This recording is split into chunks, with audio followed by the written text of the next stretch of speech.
Hey guys, welcome back to the channel. I'm over on the Ferrari 308 project again today, where I intend to button up a few of those final little jobs, getting this car ready to go through an MOT and back on the road where it really belongs. So join me, get yourself a coffee, watch me struggle and see if I can fix a few of those final little tricky jobs.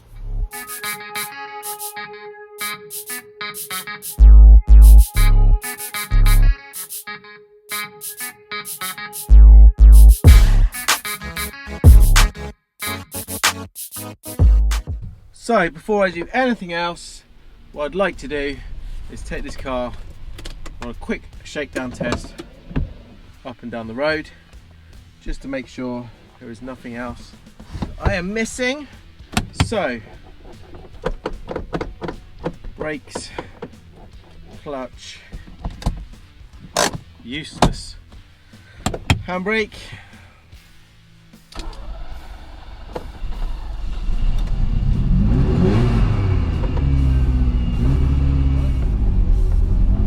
changing gear, nice. Second gear, no problem actually in this 308. Creaky panel of my Targa roof.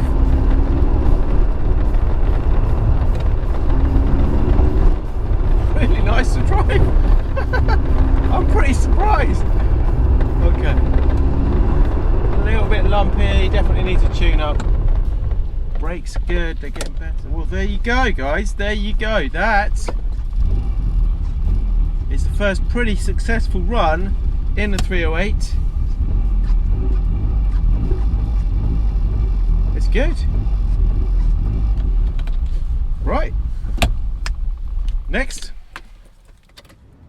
As you can see, we've got all our lights sorted now. Everything's tidied up. So that is now ready to go through the test. A few other things to do. So let's jump to them. Here's the latest saga with the ignition. So I finally managed to get the little switch off the back of the barrel, which was an absolute nightmare because of all the wiring, all the dash frame. There's hardly any access there. Done all my back in trying to get in some kind of contortionist positions to get under there and get this out. Anyway, I got it out. Now, nothing is simple on this car. So there is the old switch that was in there. This is the replacement switch.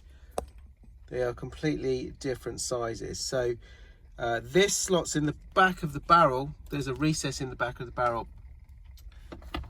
I cannot get the new switch to sit in there. It feels like this diameter is a bit bigger than the old one. It just won't sit in there. So I don't know if I'm doing something wrong. Now the weird thing is, when I look online, everything I check for a 308 ignition switch comes up with this design, exactly the same.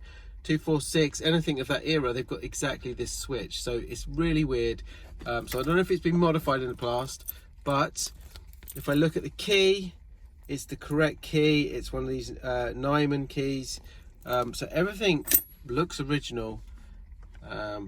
So I need to do a bit more digging. I don't know what's going on with that. The other update is the mirror switch. Now, I cleaned this all up. The contacts on it were okay, but there was some that were just too far gone. So we're on plan B with this one. This, like I say, obviously comes from Ferrari. The part for that is super expensive if you can get it. Now, a bit of research, a bit of help from some of you watchers. And this looks exactly like the one in a BMW. It looks like people have mentioned that on the threads as well. So I'm going to try and get a BMW one, which is a fraction of the cost of the Ferrari, and we'll see if that works. Replace the or repair the mirror switch on the 308. Unfortunately, the circuit board is just too far gone, so I've got no choice but to replace it. But thank you for the feedback, guys, because £92.88 for a new one from Ferrari. However, I managed to get a BMW one exactly the same, and I paid actually £23 for it. So that should be on its way. We'll get the mirrors working on the car. While we're here, we're going to see if we can get something working today. So I've got some new seals, gasket seals, just for this rear bank to hopefully stop that oil leak. So I'm going to put these in place and With a bit of luck, see if one thing will work today and we can stop that oil leak.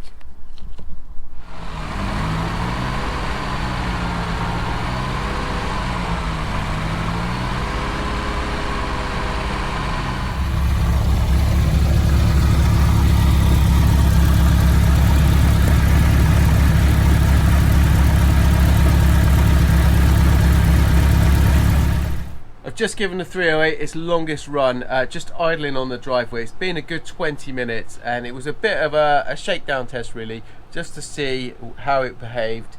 One of the things I wanted to do was just see if the oil, the smoke, it cleared up, if it was just old fluids sat on the manifold. A couple of things that we did discover were the fan was working, just the one on this side, not the other side, so I need to have a quick look to see if there's anything wrong with that. But we got one fan working, which is good. It means all the system is connected and it's detecting that it is getting to temperature. Another thing you can just see, I've pulled the pipe up, but as it's got up to temperature, we've got a leak from somewhere here. It was resting down there, you can see the water on the block. But it doesn't look like it's going to be too difficult to figure that one out. You can just hear it. Anyway, I'll have a look at that when this is all cooled down. So the block thickens.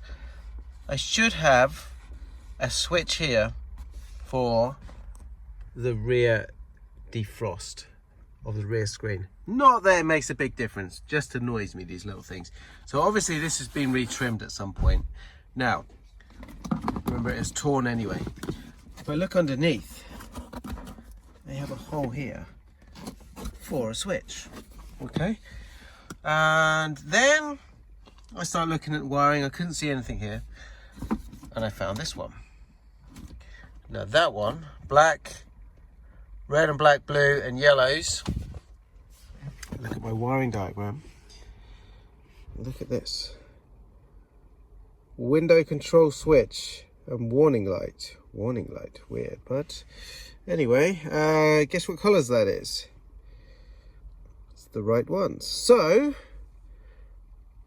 handbrake fuse. Yeah, so I will need to get a switch and see if that works. Now the second question with this rear defroster switch that's meant to be here that's missing. Has anybody got a clue where I can get one? Strange thing is, I can't even see it listed on the Ferrari parts diagrams, but it's clearly there because I can see it in pictures on other cars. So if anyone's got an idea where I can get one, what a part number is for it, please let me know in the comments below. I'm not sure if this is just an age-related thing, but I've got another terminal here that's got a crack in it, and it's just stopping the contact really, and the little rivet that holds it in place just pops out. So nothing wrong with it, works perfectly fine. So I'm just going to do what I did with the other one and just put the rivet back in and glue it back together. No point wasting any money on it. Nice job done. Bit of glue, clamp it together, let it dry. There's nothing wrong with the actual functionality of it. It's just the plastic black body that's got a split in it. So like I say, what's the point of buying a new one when I can repair it? Very easy. You don't even see that, it's under the console anyway.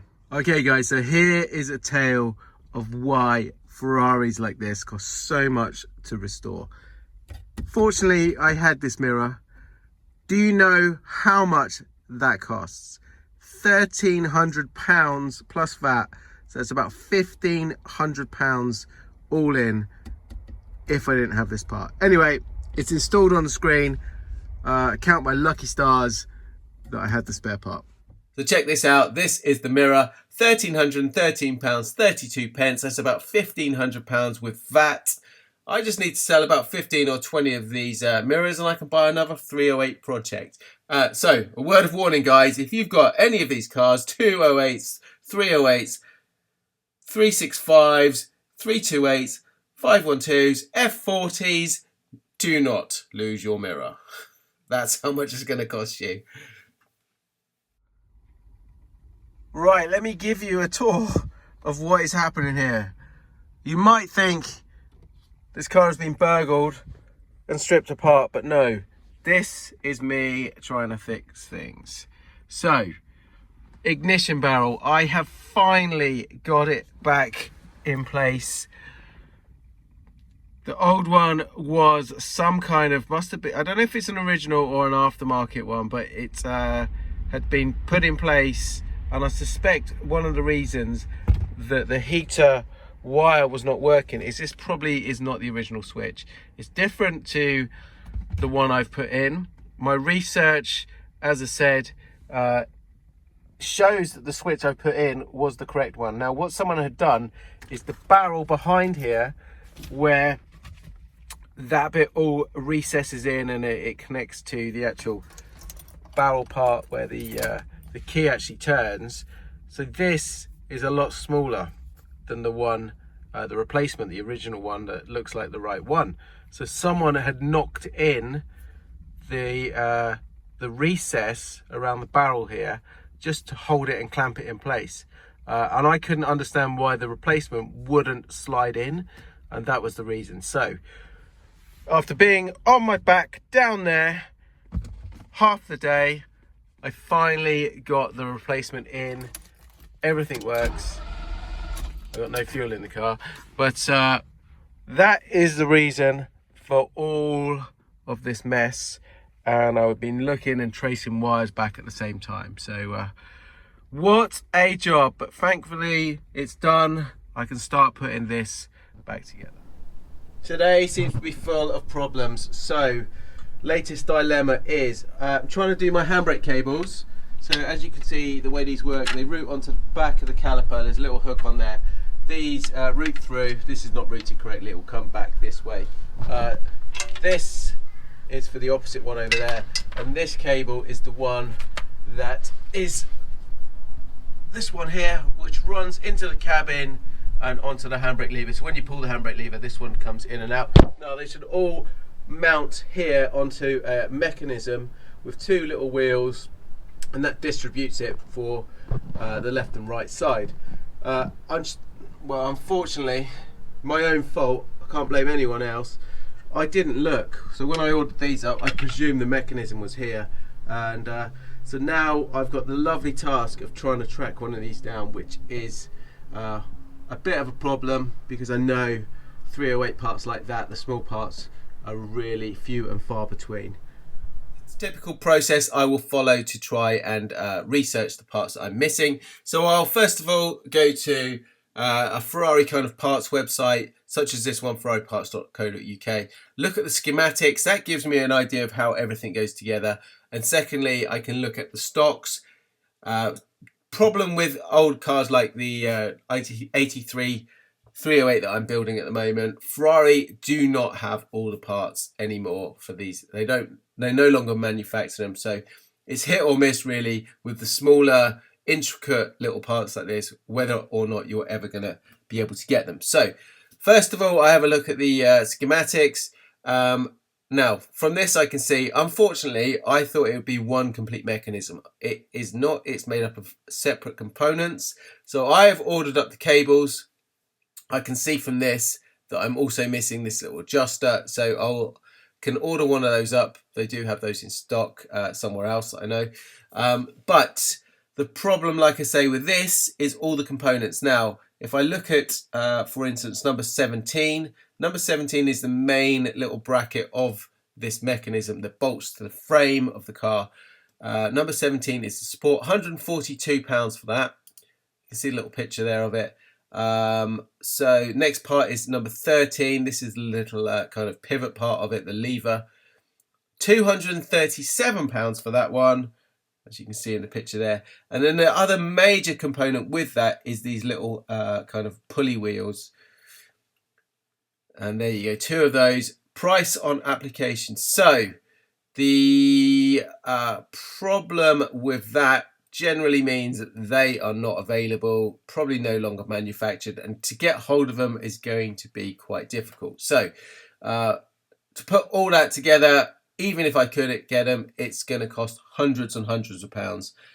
So I will then have a look around, see if there's any cars being broken throughout or around the world, and typically that will bring up something like this. So I've come on and found the whole complete assembly over on Red Bay Cars, and it says sold out because I've just bought it. So as you can see, this is the mechanism. Well worth looking around and just seeing what is out there. The other thing I normally do is try to find out if this is used on any other model Ferraris, and it's very typical for that 80s period of car. It's used in a few different ones. So fortunately I found this. That's on order, that's on its way over to me, and hopefully that, and I just need to order that other little adjuster, and we'll have our handbrake back up and working again. Let's just go through my checklist and see where we're at with the project on phase 1. So engine running, tuning, it's been running today really nicely for about 20 minutes, ticking over perfectly. So that I'm happy about, that's done. Lights, the conversion, the front side lights, that's all fixed, all the wiring sorted out on this one. Horn, we finally got that done with the steering wheel. Wipers, washer bottle, all of that's done now. Brakes, they're good.